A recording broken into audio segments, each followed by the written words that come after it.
So the big question is this. We know spontaneous remissions and so-called miracle cures exist. We also know they aren't so spontaneous after all. I'm living proof of this, having cured my quote-unquote incurable illness. There's something to how this happens.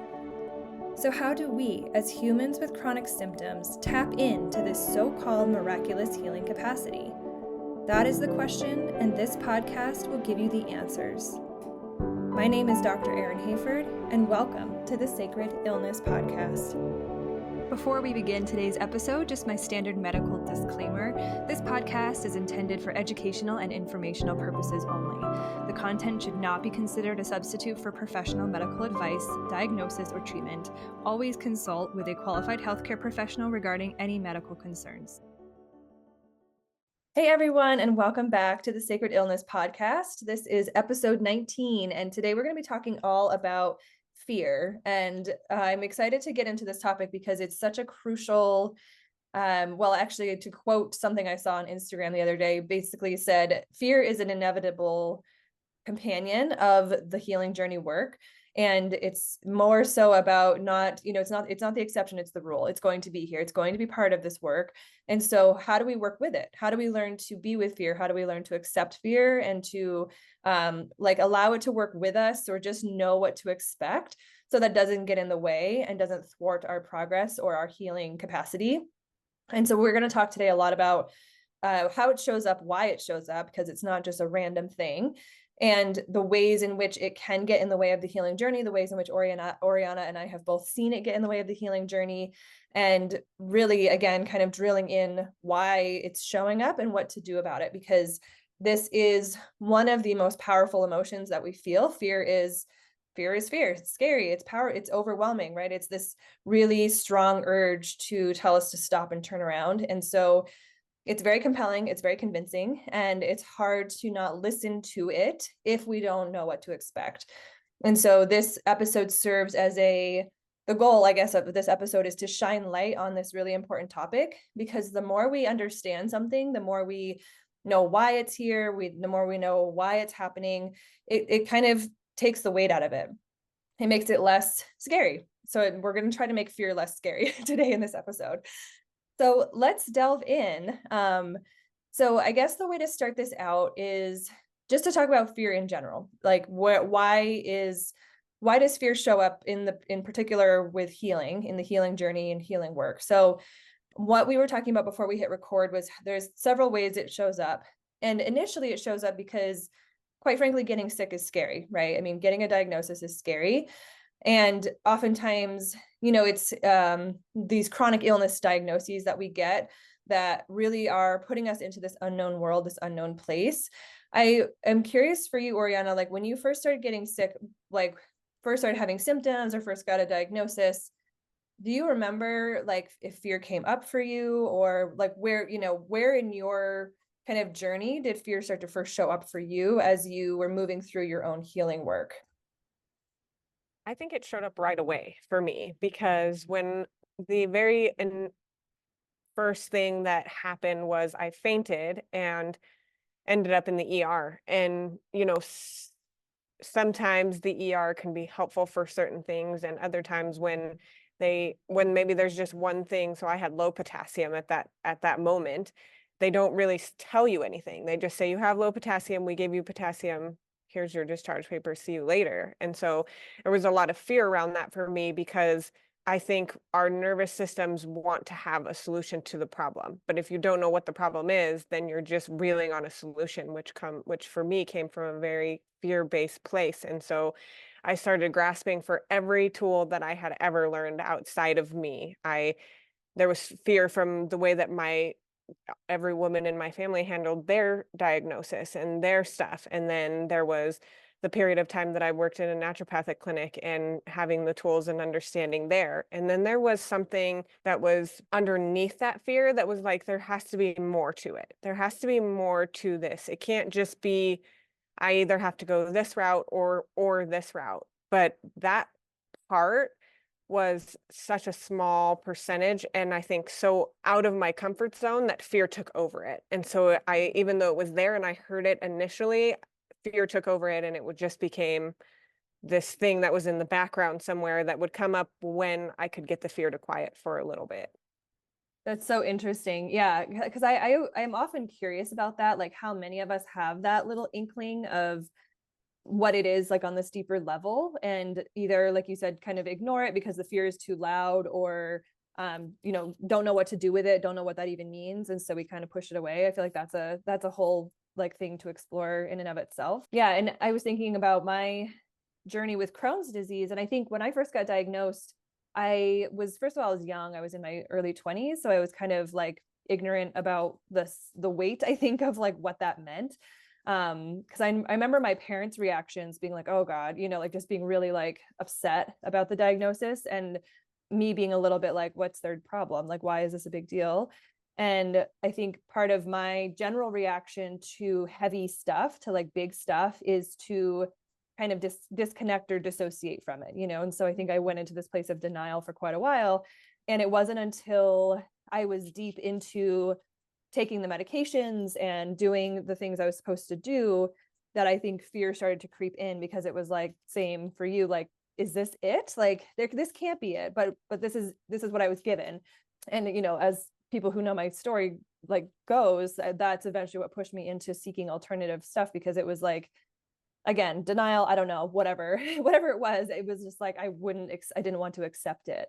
And so one of the things we see is, first of all, so maybe let's give a little physiological background to all of this. So as human animals, any animal with a nervous system is wired for survival. Like, our nervous systems, basically, like, one job is to keep us alive. And to do that, it's constantly scanning the environment for, is this safe, or is this going to hurt me in some way, shape, or form? Is it a threat? And so because of that, the nervous system is always pushing us toward things that are familiar. Because if you think about familiarity is safe. We know what it is. We know what to expect. It's predictable. And so therefore the unknown is very scary. It elicits a very strong fear response. And I think I shared somewhere in the various places that I share information that there was this study that was done, and essentially they were trying to figure out, like, what is the biggest stressor to humans. And the result of the survey, or of the research they were doing, was things that are unknown. Things that are unknown is the biggest stressor to human beings. And so when we get sick, we're kind of thrust into this new world of the unknown, especially if we're, again, diagnosed with something more chronic or more significant, or if it's like fainting, or so just something big that we've never really experienced before. It's scary, and we can get used to it over time. Eventually illness and symptoms start to become familiar, because especially when they're chronic, we're having them over and over, but that initial introduction into the world of illness is scary. And because of that, we are wired, again, to move toward what is familiar. So we're moving to, like, what doctors are familiar to me, what treatment modalities are familiar to me. So most of us start to go in that direction. We start to go toward the providers, the modalities, et cetera, that are known. And that, that will vary. It doesn't always mean conventional medicine. Like, if you were brought up in a world of Ayurvedic medicine or some other traditional form of medicine, that's what you're going to do. Or, in my case, it was conventional Western medicine. So that's what I did. I went to the GI doctor, had all the tests, blah, blah, blah. So we tend to start in the world that we know. And that's, again, it's a nervous system thing, but I think it's just also like, it makes sense. We would start with what we know. And eventually what can happen, and what we've seen happen many times with the people, I mean, it seems like inevitably, depending on how we're working with our illness, we get to this point of, what else is there, right? Like, this isn't quite working. This isn't quite the full picture. I think this is more common in conventional medicine settings, because, as we were saying before we hit record, there's such a focus on the symptom, as we've talked about many times, in this podcast. You're missing all of the context, like all of the richness of the human life that led up to this illness forming in the first place. It's just like, all they're seeing is this, like, and people can't see me who are listening to the podcast, but on YouTube, I'm trying to demonstrate with my hands, like an iceberg, essentially, right? So symptoms are like the part above water. So we're treating those symptoms with medications, with surgery, with whatever, but we're missing everything that's underneath. And so eventually, when we're trying these modalities and we're trying to deal with symptoms and we're trying to suppress them or change them or alter them in some way, shape, or form, it might happen, it might help a little bit, it might help a lot of bit, it might not help at all, it might make things worse. But I think the ultimate journey eventually takes some people to this place of, is this it? Is this all I'm going to get out of my treatment? Because we're basically managing symptoms. We're not actually curing the disease most of the time. We're not actually getting a person back to, normal, so to speak. We're just kind of managing symptoms. And so then people start to look for alternatives. And so, like I said, in my journey, that was me getting to that place of just, being in my 20s, not wanting to take medication forever, definitely not wanting surgery at some point.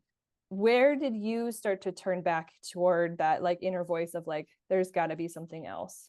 So I decided to go to a naturopathic doctor pretty quickly after the hospital situation. And working in one of those clinics, I realized that there were a lot of things that were happening. There was all these detoxes that you did and all these supplements that you take, and all of these things can happen. And so when I started seeing the naturopathic doctor, I ended up, I think by the end, I was on 40 supplements or something like that. And by the time I got there, it was then just this part of me that was like, what are we doing? How is this any different than that? Maybe these aren't have as many side effects as a medication or something like that. But I started to have worse symptoms. They were just more symptoms that were showing up. And somehow I was able to say, there's no way that I'm going to be able to get beyond this illness or these symptoms if I just keep adding on more things. And so I was just like, I'm done with all of this. And I just stopped taking everything and was like, I'm going to start with one thing and find that one thing. And it was almost like an intuition. There was just something inside of me after I started getting these horrible rashes on my face, which the naturopathic doctor told me was just my body detoxing more quickly than people usually do when they take supplements. And I just I didn't like it. I didn't like to have an itchy face. I didn't like waking up. And so it's almost like that other part of me started to get bigger, was there's more to this. There's something underlying here that has to be looked at before any of this is going to work. And I think that was true for me with everything, because I tried acupuncture after that. After the supplements, I went to acupuncture, and I found this very traditional woman who she was very against anything medical, and supplements were her very last defense. If for whatever reason acupuncture wasn't working, then we'd try supplements on top of that. And so because I found her and I found that it was very in line with how I was feeling. But what I realized is I found her from a fear place. And so although there was little bits of symptoms that got better, they still were there. They were just not as big. And something she said to me one day, well, she used to say it to me every time I'd have a session, was, do you believe it's going to work? And I think that kind of goes back to your podcast on power of belief. If you are letting fear be bigger than that belief, it doesn't matter what you do. It's only going to work for a short period of time, or potentially not at all. And I think we've had lots of clients that have that fear that nothing's going to work for them. And so it doesn't make any difference what they do. And so that's kind of where I was with her. I can't keep going down this road with all these different practitioners and all these different modalities. So I had to work from that little percent that was originally there of, there's more to this. And once I really sat with that, I didn't even go looking for anything that was resonant with that. I just sat with it. What does that mean for me? What does it mean for me to turn and look at my fear and say, what is this? And what are we doing? And how did I get here?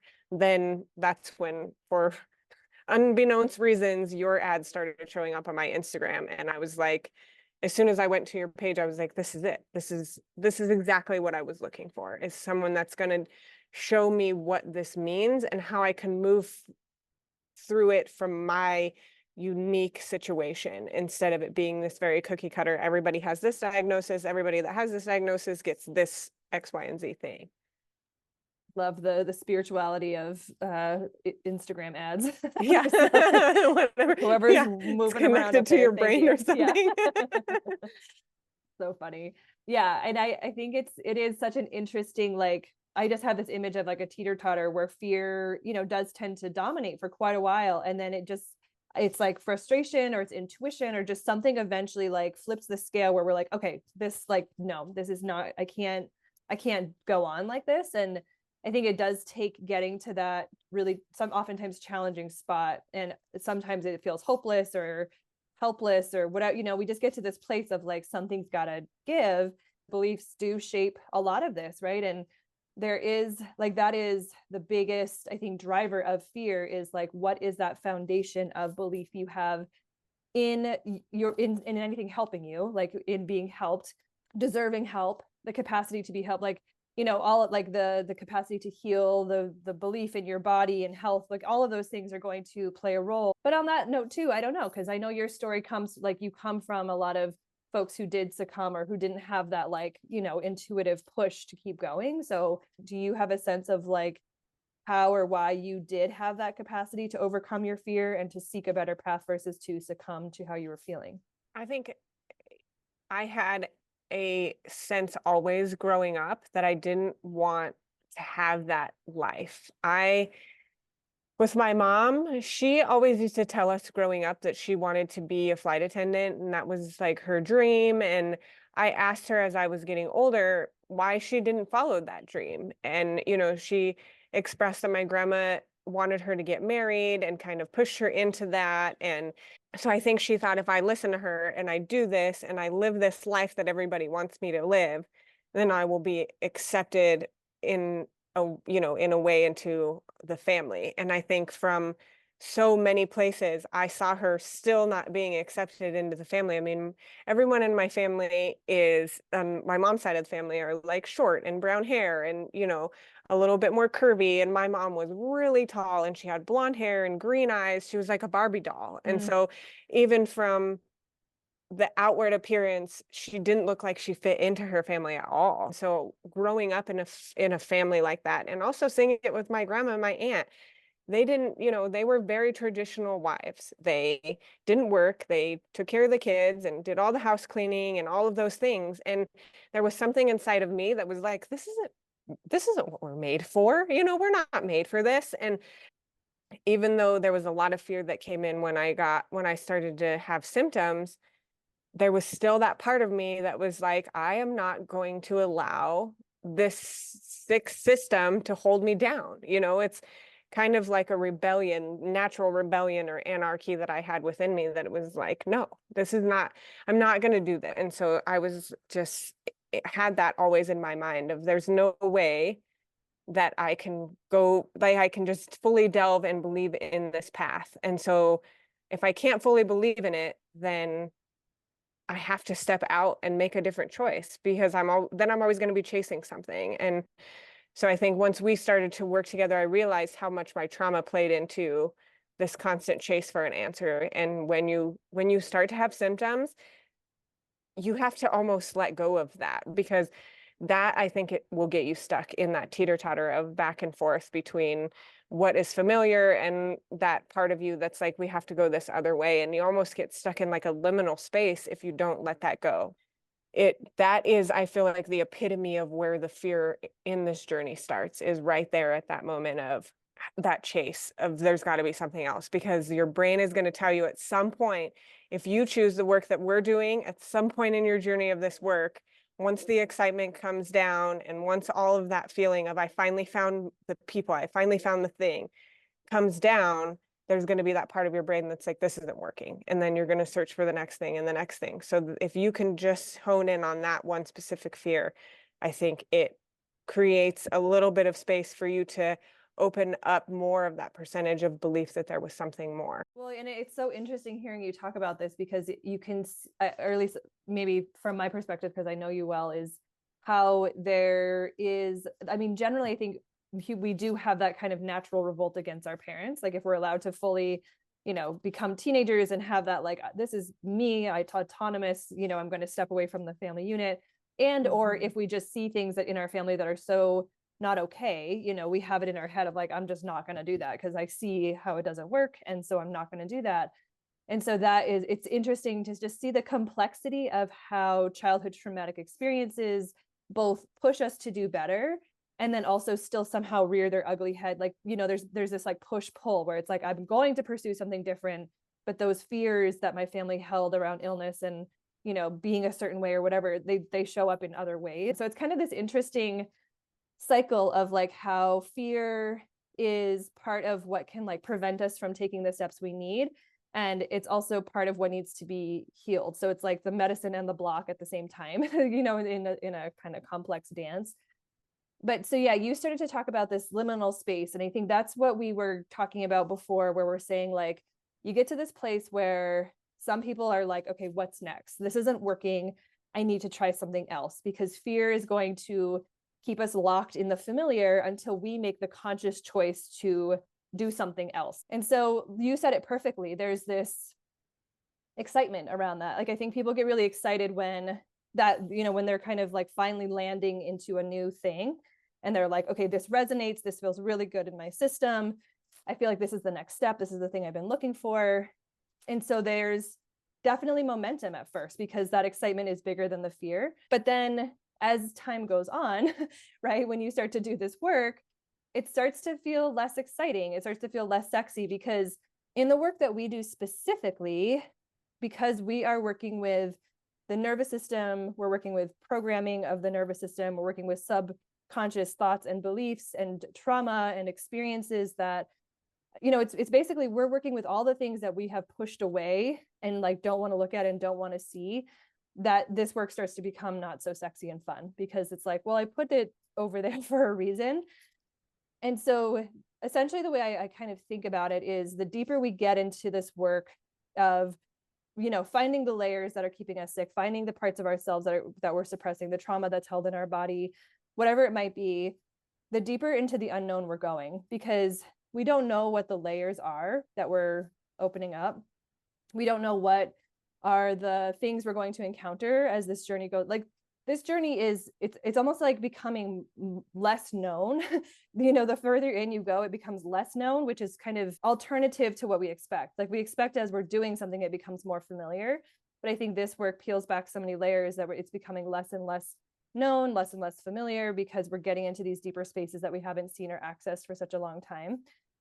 So for that reason, and especially when we start to get into really tough stuff, our nervous system at many, many points along this journey is going to try to get us to turn back. I keep kind of thinking of the hero's journey. So if for the listeners who are not familiar with Joseph Campbell's hero's journey, just Google it, you'll see an image of it. Essentially, it's this story that, people of epic tales follow. So like Luke Skywalker or Dorothy in The Wizard of Oz, obviously Frodo. You get initiated into this journey, you go into the unknown, and inevitably you get to the point in the journey where it's like the hardest part, right? And so I'm trying to think, like for Frodo, I guess it's probably when he's like super weak and tired and like Sam has to carry him or whatever, or like Luke Skywalker, right? Like he's battling the emperor or whatever, empire, whatever. You guys know the story, right? Okay, good. So you get to this crux, right? And it's like, it would be so much easier to turn back, right? Like, I mean, I think Frodo literally like wants to go back to the Shire, right? He's just like done. He doesn't want to do this anymore. He's depleted. He doesn't want to take the ring any further. He wants to go back, because you start to crave the familiarity of what was, because where you're at is so challenging. And that is, again, where we have to really see that this is fear driving the show. It is really, really common for us to get deep into a healing journey where we feel like, where even am I? What am I doing? Is this the right path? Or, this is starting to get harder and harder and harder. It feels contradictory to our system, because we think of a healing journey as getting health, achieving health, healing, right? Feeling better. And so when it starts to get harder before it gets better, it feels very contradictory to our system. And so did that I guess I'm curious if that happened for you, where you were experiencing like a worsening before a bettering kind of thing, and maybe even like how you got through it, or were there moments of turning back, or how did that manifest for you? So in the beginning of all of this, yes, things got worse before they got better, a lot worse before they got better. And I think having that community, having that other person that understood, was one of the big pivotal things that kept reminding my system that we were ultimately safe, that there was something bigger on the other side of this. And then things got really good for a long time, I would say. I mean, long time for me. And then things kind of started to come back a little bit, but I felt like it was more of, so I don't think you just go on the hero journey and then you're done. I think you probably go on it a couple of times, maybe lots of times throughout your lifetime. And I think in the illness journey, when you have diagnosis and symptoms, you're probably going to go through it multiple times in a short period of time. And so I've been on this specific journey with this work for almost 2 years. And I think that I have probably experienced that hero's journey 3 times. And this time that I'm in it now, it's like this truth that you have to look at about yourself. And I think as you're going through it, that's always true. But when you've been symptom free, or most of your symptoms have been gone and your life feels like it's coming back, it is almost like your system says, let's see how you're going to respond. Let's see what you've learned, almost, which would make sense for a hero's journey. Like, you get through and you're on this really great path and you're like, oh yes, I've made it. And then, the last dragon or whatever shows up, the boss of the video game level or whatever. And so that's kind of where I feel like I'm at right now. And so there's these significant truths that I have to see about myself, that there's almost a forgiveness and a grief that I have to go through. And I feel better equipped to handle those emotions than I did before. When I was going through, I think the reason why it was significantly harder before was because I don't feel like I had a good grasp on the tools. It was still very scary to feel really big emotions. It was scary to feel those big emotions of just visceral rage and visceral sadness.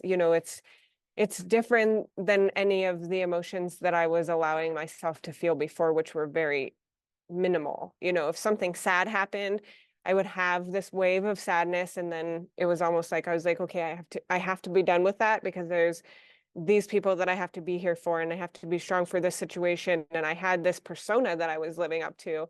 And so as that persona has broken down and that version of me has died, I think there's still a part of me that's holding on to that version and wishes that I could go back to that. Because in a way, if you can go back to that version of yourself that really got you to your illness and your symptoms in the first place, it's almost like you can not know any of this, right? I can just go back and I don't have to feel any of my feelings, and I don't, everything that you were doing before that got you here. And so that was very comfortable for your system, especially if the longer you've had your symptoms or the older that you are, is that particular part of you is very comfortable. And so I can feel my system being like, no, let's keep wanting for this. And so I'm like wanting for this old version of me and wanting for this old life that I lived.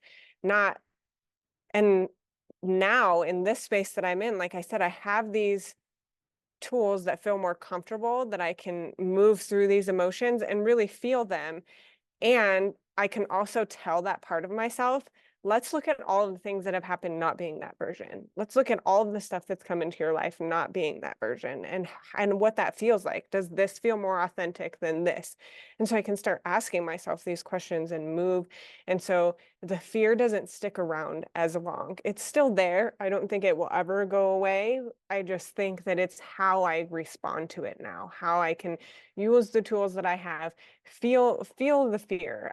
I always would push it away or try to find some solution for it, and it would be like this frantic energy, where now it's like, okay, what am I afraid of? Can I feel these feelings? What does my body need? I'm able to move on from it, and almost, I guess, for lack of better terms, just take my power back. Like I said before, you just create a space for yourself that says, I am allowed to be this version of myself. Whether anybody sees it or anybody hears it or anybody loves it or any of that doesn't matter, because I worked really hard to get here, and I worked really hard to create a space that feels safe for me, that feels comfortable for me, that feels authentic to me, that is who I've always wanted to be. So like you said, it's those pieces that you've pushed down and you've hidden to try to be whatever it is that everybody else wants you to be. As those parts come forth, that it's scary when they do, because you have to look at them and you have to be really honest with yourself.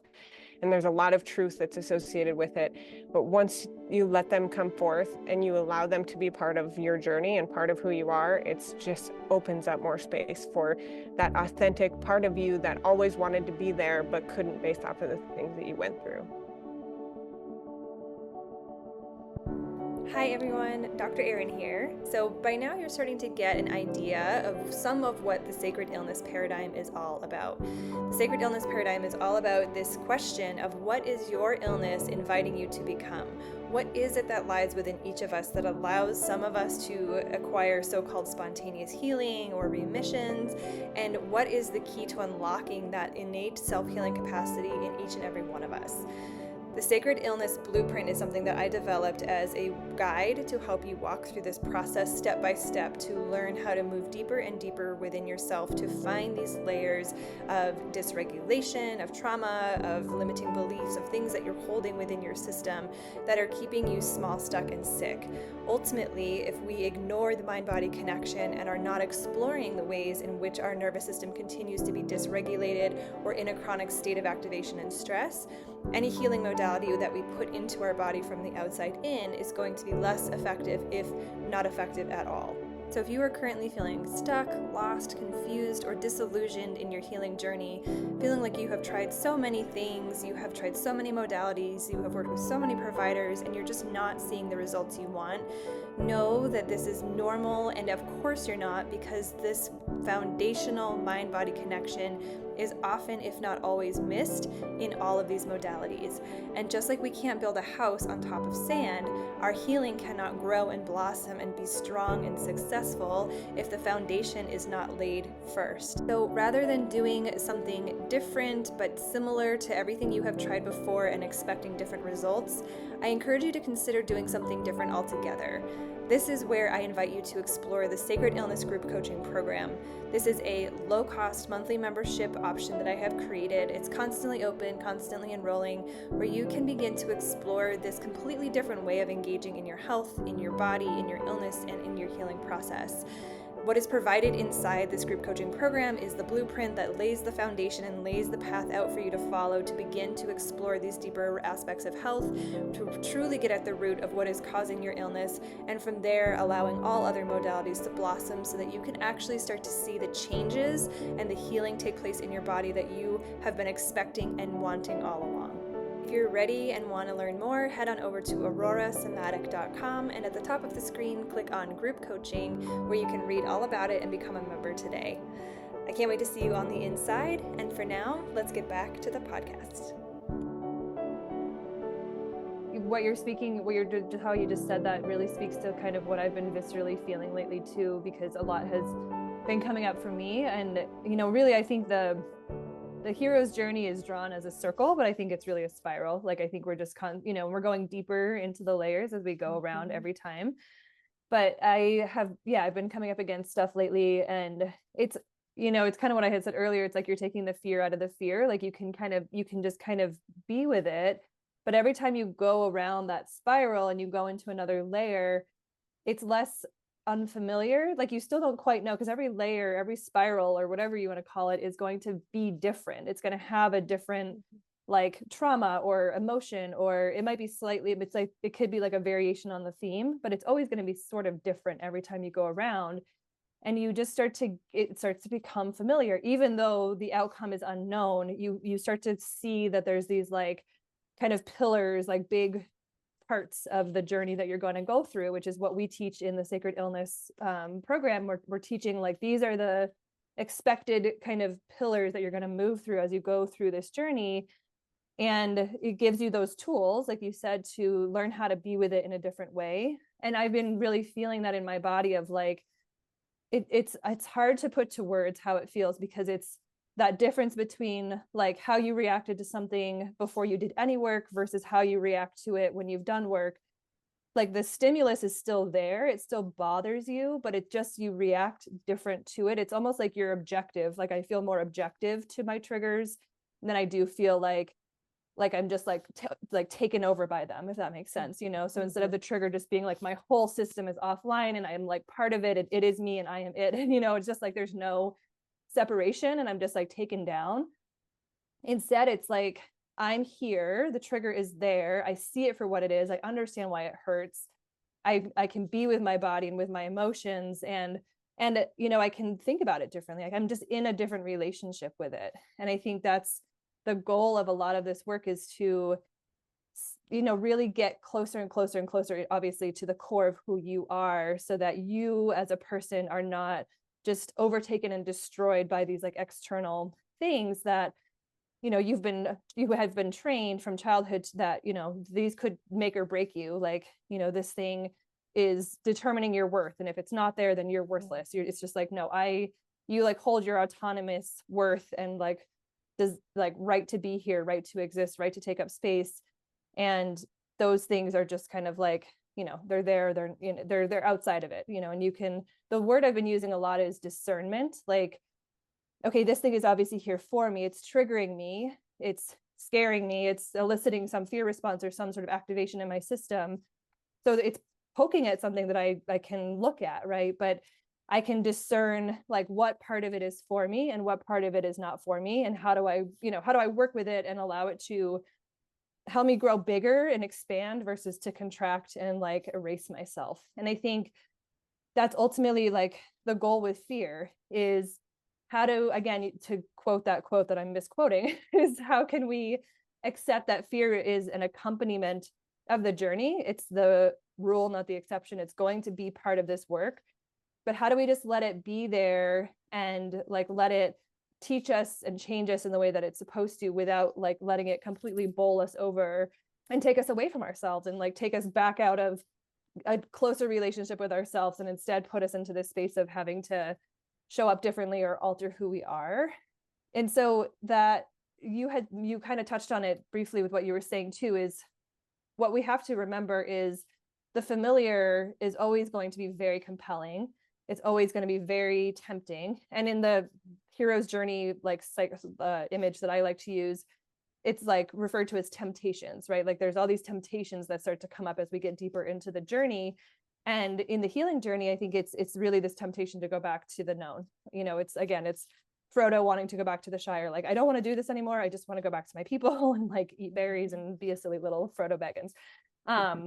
And so I think we all have that desire, but what we have to realize is who we were when we got sick was that was the conditions in which our illness was allowed to arise, so to speak. So all the programming we were holding in our body, all the trauma we have experienced up until that point, all of the limiting beliefs we have about ourselves and the world and other people, all the ways in which we limited ourselves and, you know, said yes when we wanted to say no, or said no when we wanted to say yes, like all the ways we showed up that were not resonant and allowed trauma to be held in the body and allowed our nervous system to stay activated, which essentially is what makes us sick.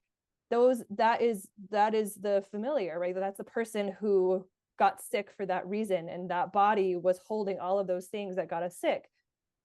And so I think it's this, like you said, it's a grief process, because when you start to go on this work, once you get to a certain point, you do come to this place of like, I can't go back. Like, I can't be that person again, because all of those things are, you know, inevitably, like they took me to all the wrong places. I was in all of the wrong relationships. I was working the wrong job. I was whatever, like I was not living this life that feels good. And it's like you can't go home again, right? Like it's not the right place for you to live anymore. And it can be really uncomfortable, because I think it can take time. It can really take time for us to know what the new home is. Like, who are we really now? Like, who am I? What does this life look like? Where do I call home, literally and figuratively, like in my body? It's not for the faint of heart, right? It's hard to go into these layers of healing. And especially when you start to recognize that, you know, oh crap, if I keep going, like I can't turn back. Symptoms can start to flare up at that point too, because again, it's really interesting how fear, it's like, you know, the symptoms show up in the first place, and get us on this journey in the first place. But then symptoms can show up to like get us off of the journey at the same time, because it's like all the stress, all the fear that's happening in your body, your symptoms are going to flare up because your nervous system is activated. And so that starts to mess with our head. Well, if this was really working, I shouldn't be feeling sick. You know, we're trying to get off of this cycle of like going back to the familiar out of fear. But there's a lot working against us, you know, so to speak. And so that's why it's really important to have that understanding of this is inevitable. Symptoms flaring is inevitable. Getting scared is inevitable. It's an accompaniment, but it's not my guide.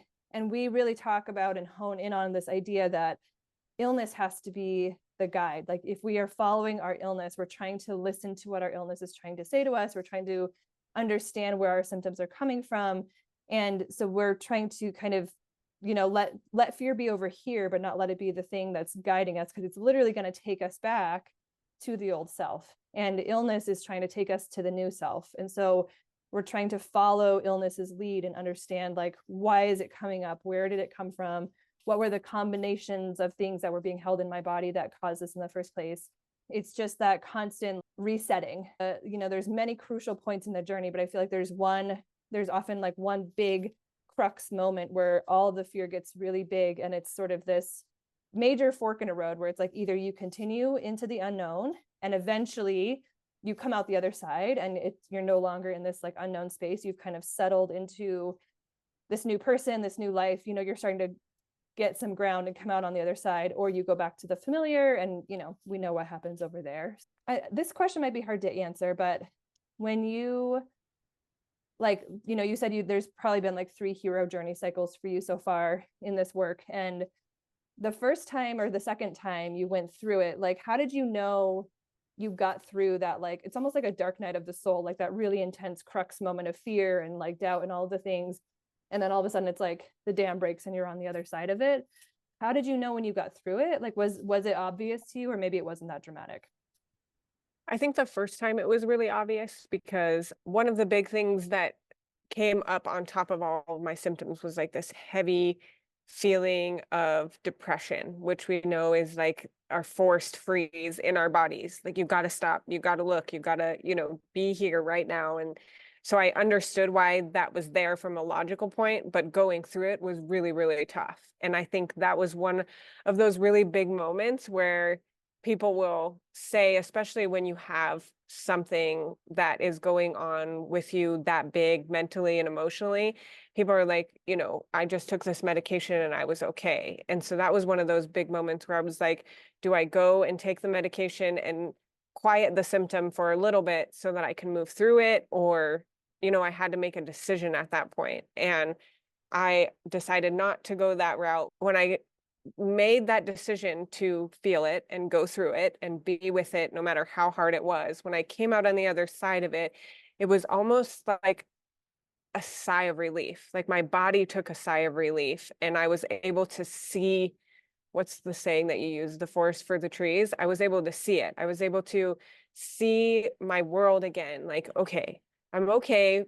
There's, you know, life to be had. I'm not, you know, dying, and all the things that were being, you know, that fear was bringing in for me, that was really trying to push me back towards that old path. It was uncomfortable to be on the other side of it too. So it was really uncomfortable in the dark night of the soul, and then additionally uncomfortable on the other side, because that other side is so unknown. It was even more unknown than the dark night of the soul, because I think even though that was probably one of the biggest ones I'd ever had, I think throughout my life, I'd always had these pockets of sadness and these pockets of, you know, really big emotions that I worked through on my own. But being on the other side of it, more on the raw version of who I was, rather than being on the other side of sadness, just as the same version I was, like pushing it away or pushing it down, and then just continuing on with the person that I felt like was masking. I was masking who I truly was. So it was like running around with no clothes on, right? It was like being naked, because I didn't know what do I do with all of this information now? You know, I have all of these things about myself that I have to look at. It's like this woman that I listened to, she says 8 questions that you probably have never asked yourself. And one of those questions is, if someone told you that you could be healed today if you were willing to let go of things in your life, like, jobs, relationships, all the things that we talk about in our work. Are you willing to let go of those things if somebody told you you could be healed on the other side of that? If your answer is no, then you're not ready for what you're going to go through anyways. And so it was like that part of the hero's journey that was, can I let go of all of these things that I've been holding on to? And sometimes it's not as big as a job. Sometimes it's not as big as a relationship. Sometimes it's subtle things like, can I let go of this version of me? Can I allow myself to fall apart? Can I allow myself to be vulnerable and let go of this version of me that says, I have to be strong, I have to do this, I have to do these things? And when you get to that side of asking yourself that question, it's like the next stepping stone to the next part of the hero's journey. As it's like the fear keeps you from saying, yes, I'm willing to let go of this version of myself. And if we can't let go of that limiting belief, of that reason why we made that our identity, then it's almost like you get stuck there. And I think each step is being with it. Yeah, I can relate to so much of that. I feel like I'm in that space right now, like that, getting through the really like tough part of it. And then now I'm kind of on that other side, like, am I going to go all the way, or am I going to, like, what am I going to do? Because I don't want to necessarily go all the way. It's easy to get stuck in a rut on that other side, I think, because yeah, it is this like, it's this huge relief when you get through and it's like, again, that like clarity where you just get this objective perspective on like, okay, here I am. This is what all that was about. This is, this is who I am now. And these are the things I'm releasing. And I think kind of part of what we're talking about too is two things. Number one is that integration period of like giving ourselves that time to kind of get used to that new person and like the new thoughts and feelings and way of being in the world that person is going to show up as. So we can't just like charge ahead, because we have to give our nervous system time for this to become familiar, because if we move too fast, it's like, well, I'm not used to this. And that's one of the ways in which we can falter and go back, because we move too fast and we just like are on to the next thing. The second piece is taking action, though, and not taking action in like, okay, what's the next level of the healing journey? It's taking action as that new person. And so that would be following through on the things that you've uncovered, right? Like you said, it's like, I really am going to now practice believing that people can help me. I'm really going to now practice believing that I am enough. And what does that look like? I really am going to practice the fact that I deserve more in my marriage. And so I'm going to whatever, right? Or like, I deserve better at my job. And so I'm going to quit. And so there's that action piece. And, I think that's part of the dark night of the soul stuff for sure. Like there's a lot of like stuff happening in that moment. I think Dark Night of the Soul, though, to me feels a little bit more of a liminal space. Like you're kind of between, like you've done all the work and then you're kind of like in that space before you emerge on the other side. It's like the cocoon phase, right? But when you come out, it's like, okay, now you have your wings. Are you going to fly, or are you going to let a bird eat you? Like what's your choice here? And so I think that's the hard part, is to, again, it's like, you kind of touched on, you kind of said it in so many words, like there's not really like an easy part of the journey, like coming out on the other side, there's harder parts for sure. There's more challenging parts, but every step until you are fully embodying that new self is challenging, and fear is part of every step. And so again, we have that kind of mapped out in our sacred illness methodology of how fear is going to show up at every point in the journey and what to do. And so taking those actions is really, like we talk about having a daily practice or having some sort of way in which you're continuously kind of like, with yourself and practicing these things and how you're going to show up, because otherwise, yeah, it's easy to go back. And this word came up on one of our group coaching calls recently, which is surrender. I think this is something we talk about a lot and is also very uncomfortable. Again, I think the unknown is an act of surrender, like moving into unknown spaces, moving into unknown modalities, moving into unknown territory is in some sense a form of surrender, because you're like, I'm gonna just try and I don't know where I'm gonna land. I'm just gonna try. I think it's even harder when you're moving into these liminal spaces of like before the big transformation happens, but you've done all the work and you're in this liminal space and you're like, where is this going? Like I've done all this work, I've peeled back all these layers, I see all the things. what does this look like? So there's a lot of surrendering to this process. And because our nervous systems are wanting familiarity and known spaces, it tries to control stuff. It really is like, I think the hardest thing about this work is that we are working against our nervous system's default way of being pretty much all the time through this whole thing. Like, we're trying to reprogramming it. We're trying to like replace old thoughts and feelings. So that in and of itself is like changing up the nervous system and the way it's showing up and wiring and firing. But then we're going against its, very, very primitive way of surviving in the world. Because, ultimately we're not going to be eaten by a saber-toothed tiger anymore, right? Like that kind of threat just doesn't exist. And so the way that our nervous system is still responding as though, I don't know, the tyrant boss is that saber-toothed tiger. It's like, no, he's not going to eat you. I mean, he might, but he probably won't. He's just a jerk, right? And he reminds you of this thing, or you have this limiting belief or this, this fear that if you quit your job or if you show up in a certain way, then people aren't going to love you and you're going to be rejected and abandoned, whatever, right? Like, so that fear feels the same. And so what we're going in and saying to the nervous system is like, I know it feels like that, but it's not. You're going to live. Ultimately we're trying to show the nervous system, you are safe. You will survive on the other side. This is not actually it's not life threatening, right? Like we're trying to, again, take the fear out of the fear and say, you're going to survive this thing. You will get to the other side. One of the activities or ways to work with that fear that could be really helpful is to do like a worst case scenario type thing. Like, what is the worst case scenario? If I do this thing that I'm feeling intuitively pulled toward or feeling like I'm supposed to, like, this is a step I need to take in my healing journey. What is the worst case scenario that like the fear is kind of about, right? So like with the boss, again, it could be like, I'll never get a job again. I'll never get paid. I'll never make this kind of money again. I'll lose my health insurance, or the boss will be mad at me, or what will my we can just like kind of work through it. And then we can ask ourselves like, okay, so if that happened, is like, what would you do? Like, could you manage that? Could you get through it? And usually most of the time it's like, yeah, that would suck, or, that would be really, really hard, but like, I could get through that, and so it's almost like deconstructing the fear. Like you said, it's being with that fear, kind of asking yourself like, well, what am I afraid of? Because when we do that, we're really we're looking at it in this way that maybe we never have before. If we don't look at fear in that way, fear is good at, like, it's almost like you feel so scared and it feels so overwhelming and it feels so compelling to just like listen to the fear. But then when you really listen to what it's trying to tell you, you're like, wait, that's not very logical, or that's not actually true, or like I would actually be okay. This isn't the level of threat that, like, it feels so much bigger until we really look at it. And again, it's not saying that sometimes the fears are really big, like I'm thinking about like domestic abuse situations, or just, there can be really dangerous, really terrible, really challenging situations that people are trying to get away from, that are really hard to get away from.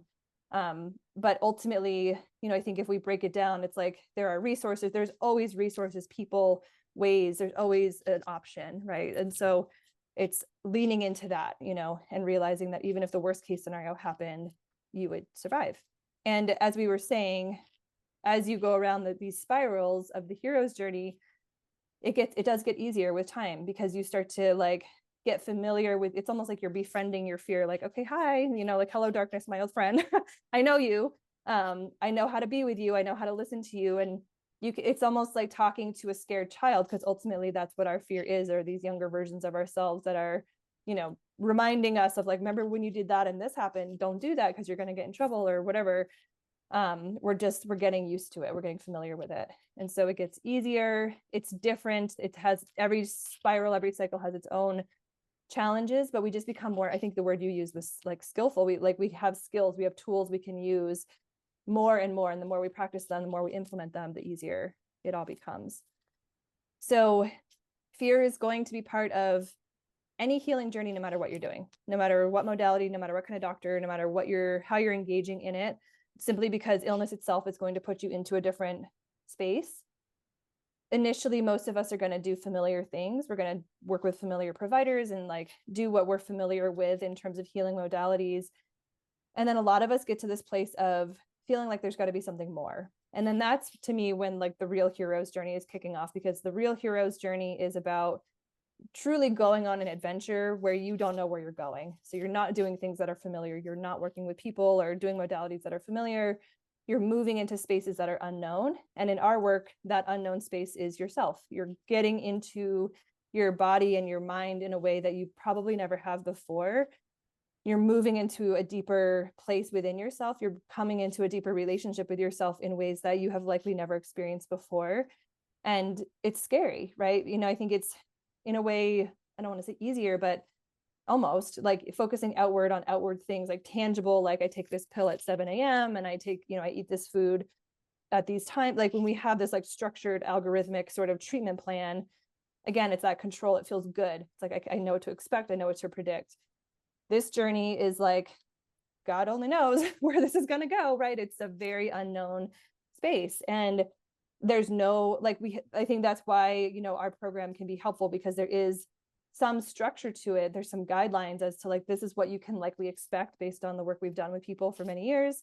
These are the pillars. These are the different steps and things you're going to encounter. But it's like fill in the gaps between that, right? Like aside from these kind of like known checkpoints you're going to cross throughout the journey, it's, anyone's guess where you're going to go with this work. And so it is this allowing yourself to accept the journey, engage in the journey, and know fear is going to be a companion. It's like walking beside you. It's like your shadow. I mean, it is your shadow, right? It's with you the whole time. And it's going to keep being like, are you sure? Are you sure? And then it's going to get louder and louder and louder the deeper into the unknown you go, until there's that threshold and you cross into a new person, a new way of being. You kind of see the forest for the trees, you see where you're at, you see kind of what this was all about. And then from there, it's a matter of choosing, am I going to now step into this person or what? But I think the nice thing is that you actually have a choice. You can make a conscious choice versus being just kind of subjected to it because it's just the programming. It's just how you automatically show up, versus again, like having that more objective perspective and saying like, okay, I see now this person, this way of showing up in the world is what got me to sickness.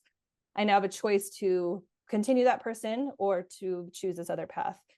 And that's not to say it's easy. It's not, but it's freeing when we can start to feel like we have more control once again, once we get to that other side, versus being subjected and kind of at the whim of, an unknown illness, an incurable illness, at the whim of external treatments, giving our power away to external things for the rest of our life, essentially. Thanks so much for tuning in to another episode of the Sacred Illness Podcast. If you find this information shared here inspirational and educational, please share it with those you think would benefit from this work. To take this work deeper yourself, check out our website, www.aurorasomatic.com, where you can explore our coaching, community, and course options. And don't forget to subscribe to this channel, where new content is coming out all the time, intended to inspire, awaken, and help you deepen your relationship with yourself, your life, and your world. We'll see you next time.